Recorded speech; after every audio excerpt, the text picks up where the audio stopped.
আসসালামু আলাইকুম। আজকে ফজরের নামাজ পড়ে বের হয়েছি গাজীপুর গ্রামের মধ্যে। দেখেন গ্রামের রাস্তাগুলো কত সুন্দর, আঁকা বাঁকা রাস্তা, অনেক সুন্দর। আর এইখানে যারা বসবাস করে তারা অনেক শান্তিতে থাকে।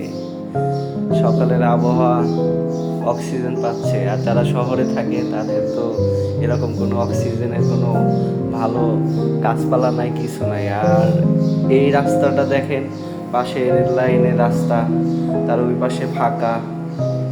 এটা হলো আপনার টুঙ্গিতে এটা অনেক সুন্দর।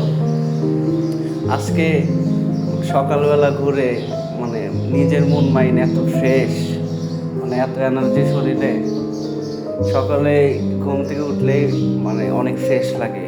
এর ভিতর আজকে ঘুরতে বের হয়েছি বাইক নিয়ে, মনটাই ভালো হয়ে গেছে আশেপাশে পরিবেশ দেখে।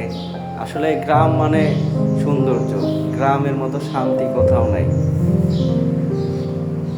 এত সুন্দর রাস্তা, আর সাথে মানে সকালে ভোরবেলাতে যারা উঠে মানে পাখির কিচির মিচির, এত সুন্দর শব্দ, একদম নীরব, মানে এত শান্তি লাগে। মানে এই যে একটা আবহাওয়ার যে বাতাসটা ভোরবেলার শরীরে যখন লাগে, মনে হয় পাখির মতো, মানে নিজেকে লাগে যে উঠতেছি। শান্তিটা আসলে যারা 10টা বা 1টার দিকে উঠে, এই শান্তিটা তারা পাবে না।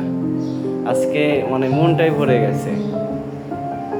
যারা ফজরে নামাজ পড়ে তাদের উচিত সকালে উঠে একটু দৌড়াদৌড়ি বা এই পরিবেশটা উপভোগ করা।